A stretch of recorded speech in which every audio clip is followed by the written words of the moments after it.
میرا پہلا بچہ 8 سال کا ہو گیا تھا۔ 6-7 میل دور ایک گاؤں میں ہماری برادری کا ایک آدمی فوت ہو گیا۔ اطلاع آئی تو والد صاحب نے مجھے کہا کہ وہاں جانا ضروری ہے، میں ماں کے ساتھ چلا جاؤں۔ ایک گھوڑی اپنی تھی، دوسری ایک دوست کی لے لی اور ہم دونوں چلے گئے۔ جنازے کے فوراً بعد ہم واپس چل پڑے۔ سورج غروب ہونے میں ابھی 1.5 گھنٹہ باقی تھا۔ بھوک سے برا حال ہو رہا تھا۔ دیہات میں یہ رواج ہوا کرتا تھا کہ ماتم والے گھر میں کھانا کھانے کو برا سمجھا جاتا تھا۔ برادری کے کسی گھر میں مہمانوں کے کھانے کا انتظام ہوا کرتا تھا، پھر بھی بعض مہمان کھانا نہیں کھاتے تھے۔ ہمیں کھانے کے لیے روکا گیا تھا، میری ماں نہ مانی اور ہم چل پڑے۔ سارا دن کچھ کھایا نہیں تھا۔ میں نے راستے میں ماں سے کہا کہ یہ عجیب رواج ہے، مرنے والا تو مر جاتا ہے، مہمانوں کا اس میں کیا قصور ہوتا ہے کہ انہیں بھوکا رکھا جاتا ہے؟ روزے بھی تو رکھتے ہو نا سابو، ماں نے ہنستے ہوئے کہا۔ تمہارا باپ تم سے زیادہ چالاک ہے، اسی لیے تو وہ میرے ساتھ نہیں آیا کہ بھوکا رہنا پڑے گا۔ اسے وقت پر روٹی نہ دوں تو مجھے کھانے کو آ جاتا ہے۔ راستے میں کوئی رہٹ بھی نہیں دیکھا۔ تمہیں کسی رہٹ کا پتہ ہو تو ادھر چلے چلو، 2 پیسے دے کر گاجر مولی کھا لینا۔ میں نے ماں سے کہا کہ گھر چل کر ہی کھائیں گے۔ ماں نے اپنی گھوڑی کی لگام کو ہلکا سا جھٹکا دیا، ہلکی سی ایڑ لگائی اور گھوڑی کی رفتار تیز ہو گئی۔ میں نے بھی اپنی گھوڑی کی رفتار تیز کر لی، لیکن علاقہ میدانی نہیں تھا۔ آگے گھاٹی آ گئی جو نیچے برساتی نالے میں اترتی تھی۔ نالے میں ریت تھی اور پتھر تھے۔ سامنے ایک اور گھاٹی تھی جس سے ہمیں اوپر جانا تھا۔ گھوڑیوں کی رفتار تیز رہ ہی نہیں سکتی تھی۔ ماں نے میری بیوی اور بچوں کی بڑی پیاری پیاری باتیں شروع کر دیں۔ پھر اس نے میرے بچپن کی باتیں سنائیں کہ میں کس طرح توتلی باتیں اور شرارتیں کیا کرتا تھا۔ بڑی پیاری باتیں تھیں جو مجھے سنا کر ماں میری توجہ بھوک سے ہٹا رہی تھی۔ ماں بہت حد تک کامیاب تھی۔ برساتی نالے میں سے گزر کر ہم اوپر چڑھ آئے تھے۔ آدھا راستہ طے ہو چکا تھا۔ 2-3 فرلانگ آگے ایک پگ ڈنڈی تھی۔ میں نے دیکھا کہ پگ ڈنڈی کے کنارے بڑ کا جو گھنا درخت تھا، وہاں ایک گھوڑی ابھی ابھی رکی تھی۔ گھوڑی پر ایک عورت سوار تھی اور باگ ایک آدمی نے پکڑ رکھی تھی۔ عورت گھوڑی سے اتری، آدمی نے گھوڑی کی زین کے ساتھ بندھا ہوا تھیلا اتارا اور دونوں بڑ کے نیچے بیٹھ گئے۔ اتنی دیر میں ہم ان کے قریب پہنچ گئے۔ میں نے اس آدمی کو دیکھا۔ اس زمانے کے مطابق وہ خوبصورت جوان تھا۔ اس زمانے میں مردوں کی خوبصورتی چہرے کے خد و خال سے نہیں بلکہ جسم کی ساخت اور قد سے ناپی جاتی تھی۔ اس آدمی کا قد اونچا اور کندھے چوڑے تھے۔ چہرہ بھرا ہوا اور اچھے رنگ کا تھا۔ شلوار قمیض لٹھے کی تھی جو خوشحالی کی نشانی تھی۔ اس کی عمر 25 سال کے قریب ہوگی۔ اس کے ساتھ جو عورت تھی وہ صحیح معنوں میں خوبصورت تھی۔ اس کی عمر 22-23 سال ہوگی۔ دونوں چہرے مجھے جانے پہچانے سے لگے۔ اس آدمی کے متعلق کچھ شک تھا۔ عورت کا چہرہ مجھے اچھی طرح یاد تھا۔ مجھے معلوم نہیں کہ میری گھوڑی خود ہی ان کے قریب جا کر رک گئی تھی یا میں نے روکی تھی۔ میری ماں نے بھی گھوڑی روک لی تھی۔ میں ان دونوں کو غور سے دیکھ رہا تھا۔ گھوڑی سے اترو نا یار، اس آدمی نے ہنستی ہوئی سی آواز میں کہا، یا ہم سے کوئی قصور ہو گیا ہے؟ میں نے عورت کو پہچان لیا۔ ماں سے کہا کہ تھوڑی دیر کے لیے گھوڑی سے اتر آئے۔ ہم دونوں اتر کر ان کے پاس بیٹھ گئے۔ تب میں نے اس جوان آدمی کو بھی پہچان لیا اور اسے کہا کہ اس نے مجھے نہیں پہچانا۔ اس نے یاد کرنے کے لیے ماتھے پر شکن ڈالے اور مسکرا کر اس نے سر ہلایا کہ اسے میرا چہرہ یاد نہیں آ رہا۔ اتنے چہروں میں تم میرا چہرہ یاد بھی کس طرح رکھ سکتے تھے؟ میں نے کہا۔ ہم 12-13 لڑکے تھے، 8-9 کتے تھے، 6 سال بھی تو گزر گئے ہیں نا۔ اس کی آنکھیں یوں ٹھہر گئیں جیسے اسے سکتہ ہو گیا ہو۔ اس کی نظریں میرے چہرے پر جمی ہوئی تھیں۔ اچانک وہ میری طرف لپکا اور اس نے ایک بازو میری گردن میں ڈال کر میرے منہ کے ساتھ لگا دیا۔ ہاں یار، اس نے مجھ سے الگ ہو کر کہا، اتنے سارے چہرے یاد رکھنا بہت مشکل تھا۔ میرے یاروں کا کیا حال ہے؟ اور میرا جانی ٹھیک ہے نا؟ جانی اس کا کتا تھا۔ یہ، میں نے عورت کی طرف دیکھ کر کہا، یہ معاملہ سیدھا ہو گیا تھا؟ اب یہ کانتی نہیں، اس نے کہا، چاند بی بی ہے، 2 سال جیل کاٹ کر ملی ہے۔ پھر وہ چپ ہو گیا اور اپنے قریب رکھا ہوا تھیلا اٹھا کر سامنے رکھتے ہوئے بولا، بڑا مزیدار قصہ سناؤں گا، ساتھ ساتھ روٹی بھی کھائیں گے۔ اچانک بھوک جاگ اٹھی۔ اردو بولنے والے کہا کرتے ہیں کہ پیٹ میں چوہے دوڑ رہے تھے، لیکن میرے پیٹ میں گیدڑ کے پیچھے کتے دوڑ رہے تھے۔ میں نے دیہاتی آداب کے مطابق اس کی روٹی کھانے سے انکار کیا۔ وہ اصرار کرنے لگا۔ میں دل پر پتھر رکھ کر اس کا شکریہ ادا کر کے انکار کرتا رہا۔ مجھے تمہارا نام معلوم نہیں میرے دوست، اس نے مایوسی کے لہجے میں کہا، لیکن تمہارا پیار اور تمہارا احسان میری روح میں موجود ہے۔ مجھے وہ روٹی یاد ہے جو تم نے اور تمہارے ساتھیوں نے ہم دونوں کو کھلائی تھی۔ 6 سال گزر گئے ہیں۔ اس نے میری ماں کی طرف دیکھا اور کہنے لگا، ماں جی، مجھ پر اور اس چاند بی بی پر وہ وقت بڑی مصیبت کا وقت تھا۔ تمہارے بیٹے نے اور اس کے ساتھیوں نے ہم دونوں پر بہت بڑا احسان کیا تھا۔ اب میں تم دونوں کو زبردستی روٹی کھلاؤں گا۔ ہم روٹی کھانے کے لیے رکے ہیں۔ اس نے تھیلے میں سے کپڑا نکال کر کھولا۔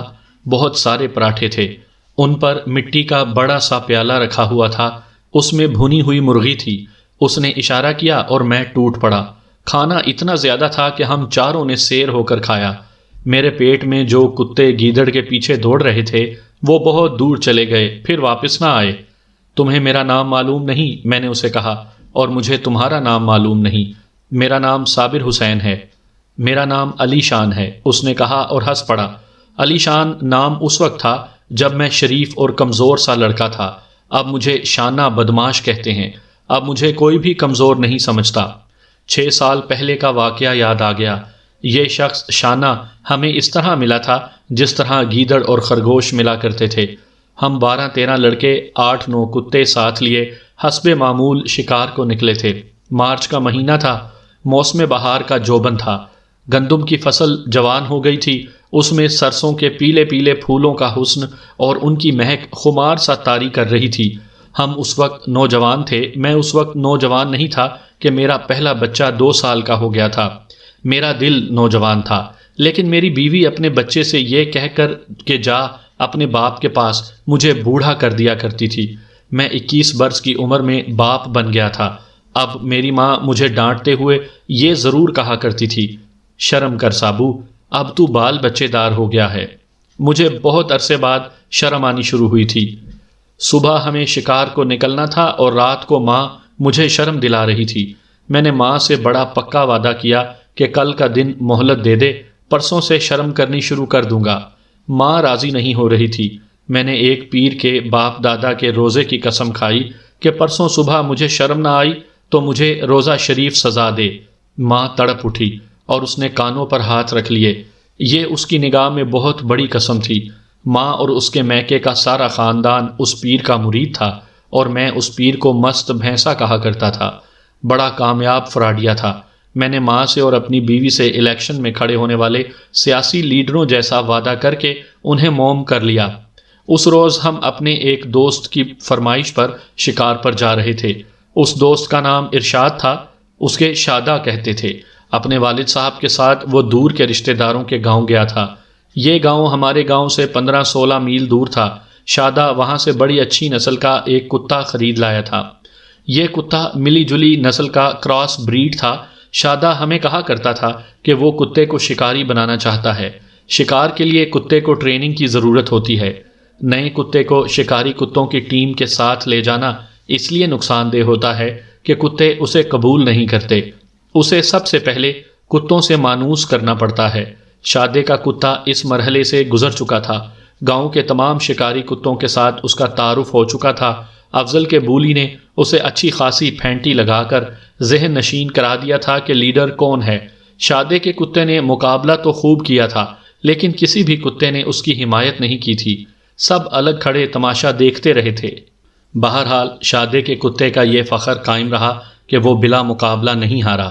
بولی کی لیڈرشپ تسلیم کر کے اس نئے کتے نے تمام کتوں کو طنزیہ نگاہوں سے دیکھا تھا، جیسے انہیں کہہ رہا ہو کہ تم سب چمچے ہو۔ ہم کتوں کو ٹہلائی کے لیے لے جایا کرتے تھے۔ شادے کا کتا ساتھ ہوتا تھا۔ وہ جب پوری ٹیم سے مانوس ہو گیا تو ایک روز ہم شکار کو نکلے اور خاصی دور نکل گئے۔ قریب کے علاقے میں اب شکار نہ ہونے کے برابر رہ گیا تھا۔ ہمارے کتوں کی وجہ سے ہمارا شکار دور چلا گیا تھا۔ ہم کھڈ نالوں کے ویران علاقے میں گئے تو کسی نشیب سے ایک خرگوش نکلا۔ وہ اتنی تیز دوڑ رہا تھا جیسے اڑ رہا ہو۔ وہ ہم سے کوئی 200 گز دور تھا۔ اس کے پیچھے کھڈ میں سے ایک کتا نکلا جو کتا نہیں بھیڑیا لگتا تھا۔ ہم اسے بھیڑیا ہی سمجھے تھے۔ خرگوش ایک طرف کو مڑ گیا، کتا اس کے قریب پہنچ رہا تھا۔ اس کی آواز پر ہمارے کتوں نے ادھر دیکھا۔ وہ سب کھلے ہوئے تھے، اشارے کی ضرورت ہی نہ پڑی، تمام کتے بف بف کی آوازیں نکالتے ہوئے ہوا ہو گئے۔ وہ کتا یا بھیڑیا خرگوش تک پہنچ گیا اور اس نے خرگوش کو پکڑ لیا۔ کوئی عام کتا خرگوش کو اس طرح نہیں پکڑا کرتا جس طرح اس نے پکڑا، اور اب اسے بھنبوڑ رہا تھا۔ ہمارے کتے اتنی تیزی سے پہنچے کہ اس کتے کو سنبھلنے کی مہلت نہ ملی۔ وہ اپنے شکار میں مگن تھا۔ جس طرح ہم اسے بھیڑیا سمجھے تھے، اسی طرح کتے بھی اسے بھیڑیا سمجھے ہوں گے۔ وہ سب اس پر ٹوٹ پڑے۔ وہ اکیلا 8-9 کتوں کا مقابلہ نہیں کر سکتا تھا، لیکن وہ بھاگنے کی کوشش بھی نہیں کر رہا تھا۔ بڑا ہی خون خوار تھا۔ ہمارے جس کتے کو اس نے منہ ڈالا، اس کی تو اس نے چیخیں نکال دیں۔ ہمیں عورتوں کا شور سنائی دیا۔ 2 جوان عورتیں چیختی چلاتی دوڑی آ رہی تھیں۔ وہ گالیاں دے رہی تھیں اور ہمیں کہہ رہی تھیں کہ ہم کتوں کو پکڑیں۔ ہم سمجھ گئے کہ یہ بھیڑیا نہیں، کتا ہے۔ وہ عورتیں ہمارے دیہات کی نہیں، خانہ بدوش تھیں۔ میں نے آپ کو اپنی پہلی کہانیوں میں سنایا ہے کہ اس زمانے کے خانہ بدوش آج کل کے خانہ بدوشوں کی طرح نہیں تھے، جو شہروں کے قریب پھٹے پرانے کپڑوں کے خیمے بنا کر ان میں رہتے تھے۔ یہ خانہ بدوش شہروں میں گندے کپڑے اور کاغذ وغیرہ اکٹھے کرتے رہتے ہیں۔ اس زمانے کے خانہ بدوش بڑے سخت لوگ ہوتے تھے۔ ان کے باقاعدہ قبیلے تھے، ان میں جرائم پیشہ بھی تھے۔ ان کی اپنی الگ تھلگ دنیا تھی اور انہوں نے اپنے قانون اور ضابطے بنا رکھے تھے۔ ان کی عورتیں خوبصورت اور سخت جان ہوتی تھیں۔ ان کا لباس اپنی ہی قسم اور طرز کا ہوتا تھا۔ ان کے پاس بڑے خونخوار کتے ہوا کرتے تھے، بالکل بھیڑیے لگتے تھے۔ ہم نے یہ بھی سنا تھا کہ ان کے کتے ہوتے ہی بھیڑیے کی نسل سے تھے۔ وہ کتا جس پر ہمارے کتے ٹوٹ پڑے تھے، ان کا کتا تھا۔ ہم نے اپنے کتوں کو بڑی مشکل سے پکڑا اور پیچھے کیا۔ ان کا کتا ہولناک چیخیں مارتا اتنی تیز دوڑا کہ ایک خانہ بدوش عورت کی ٹانگوں سے ٹکرایا۔ وہ عورت بری طرح گری اور کتا جس نشیب سے برآمد ہوا تھا اسی میں غائب ہو گیا۔ اس کی دردناک چیخیں سنائی دیتی رہیں۔ ان خانہ بدوشوں کا ڈیرا کہیں قریب ہی تھا۔ یہ 2 عورتیں کتے کو ساتھ لے کر کہیں جا رہی تھیں۔ کتے کو خرگوش نظر آ گیا اور وہ شکار کھیلتے کھیلتے ہمارے کتوں کا شکار ہو گیا۔ خرگوش ابھی زندہ تھا۔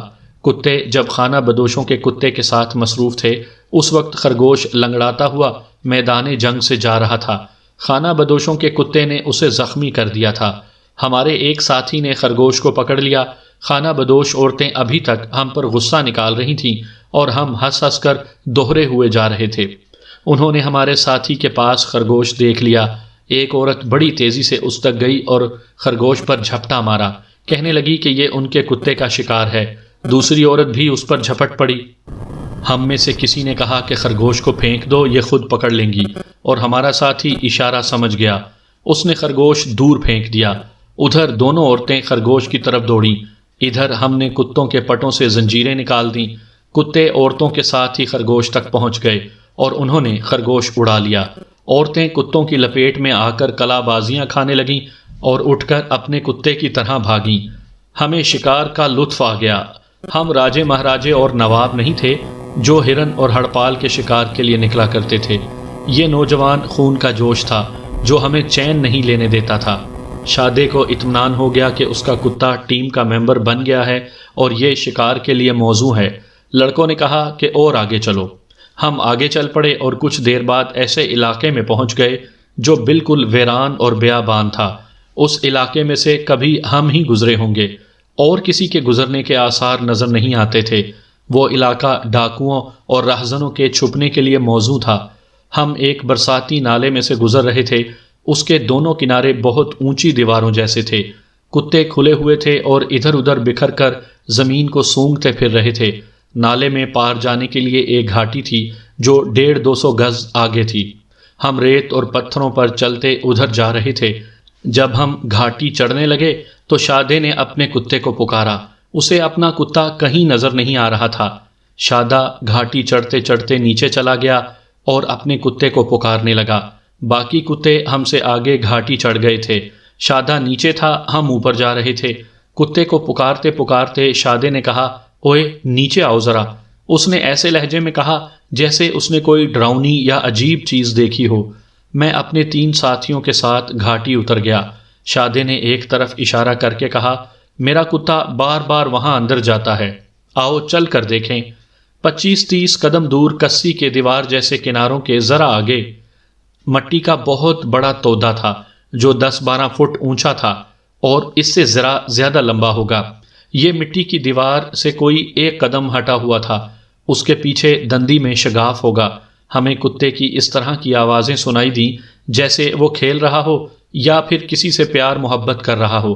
وہاں کوئی کتیا ہو سکتی تھی، لیکن کتیا ہوتی تو تمام کتے اس کی مشک پر وہاں پہنچے ہوئے ہوتے اور ان میں نفاق پیدا ہو چکا ہوتا۔ ہم آہستہ آہستہ ادھر چلے تو کتا باہر آیا اور اس کے ساتھ ہی ایک آدمی کا ایک بازو اور پھر پورا جسم تھوڑی دیر بعد نظر آنا شروع ہوا۔ وہ آدمی کتے کو باہر دھکیل رہا تھا اور کتا پیار کا اظہار کرتے ہوئے آوازیں نکالتا ہوا پھر اندر چلا گیا۔ ہم تیز تیز آگے چلے گئے۔ ہمارے باقی ساتھی بھی نیچے آ گئے اور 2-3 کتے بھی آ گئے۔ اس سے پہلے میں آپ کو اس سے ملتے جلتے واقعات سنا چکا ہوں۔ ایک بار چھپے ہوئے ایک ڈاکو سے بھی ملاقات ہو گئی تھی۔ ایک بار اسی قسم کی جگہ چھپی ہوئی ایک جوان لڑکی ملی تھی۔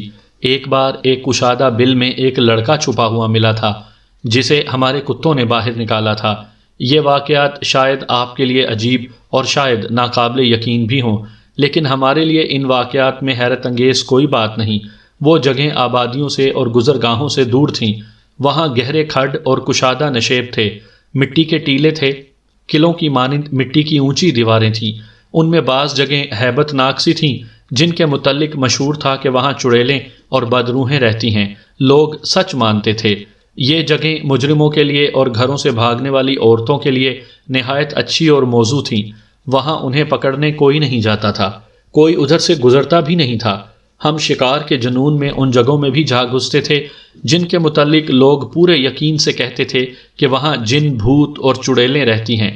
انوکھے واقعات اور عجیب و غریب کردار آپ کو گھر آ کر تو نہیں ملیں گے۔ اب پھر ایک آدمی اس ویرانے میں چھپا ہوا تھا۔ وہ آدمی ہی لگتا تھا، لیکن کتا اس کے ساتھ پیار کیوں کر رہا تھا؟ کچھ بھی تھا۔ ہم دلیری سے آگے بڑھے۔ اس سے پہلے ہمارے ساتھ ایسے 2 واقعات ہو چکے تھے۔ وہ انسان ہی نکلے تھے، جن بھوت نہیں تھے۔ شادے کا کتا پھر اندر چلا گیا۔ ہم قریب پہنچ چکے تھے۔ اندر سے آواز آ رہی تھی، جا جانی، دفع ہو جا یہاں سے۔ مگر جانی پیار کی آوازیں نکال رہا تھا۔ ہم تودے اور دندی کے درمیان گئے تو دندی میں شگاف دیکھا۔ یہ شگاف بہت بڑے غار کے دہانے جیسا تھا جس میں سے ایک اونٹ گزر سکتا تھا۔ اوپر تودے لٹک رہے تھے۔ ہم دوڑ کر اس شگاف میں جا رکے۔ آگے کوئی غار نہیں تھا، کھلی جگہ تھی جس کی ہر طرف مٹی کی دیواریں کھڑی تھیں اور اوپر آسمان تھا۔ ایک آدمی پیٹھ ہماری طرف کیے دوڑتا جا رہا تھا۔ وہ چھوٹے سے ایک ٹیلے کے پیچھے غائب ہو گیا۔ شادے کا کتا اس کے پیچھے چلا گیا۔ اس کتے کو دیکھ کر ہمارے 4-5 کتے یہ سمجھے کہ کوئی شکار ہے اور غراتے ہوئے دوڑ پڑے۔ شادے کا کتا ٹیلے کے پیچھے چلا گیا۔ دوسرے کتے وہاں پہنچے ہی تھے کہ وہ آدمی جو کہیں چھپ گیا تھا سامنے آ گیا۔ ہمارے کتے اس سے چند قدم دور تھے۔ شادے کا کتا اس کی ٹانگوں سے لپٹ رہا تھا۔ یہ کتا اس خیال سے ہمارے کتوں کے مقابلے میں آ گیا کہ وہ شاید اس آدمی پر حملہ کرنے آ رہے ہیں۔ ہمارے کتے کسی انسان پر حملہ کرنے والے نہیں تھے۔ وہ سب رک گئے۔ کتے کی وفاداری دیکھیے کہ وہ اس آدمی کے سامنے کھڑا ہو کر ہمارے کتوں پر اس طرح غصے سے بھونکنے لگا جیسے وہ کسی کو اس شخص کے قریب نہیں آنے دے گا۔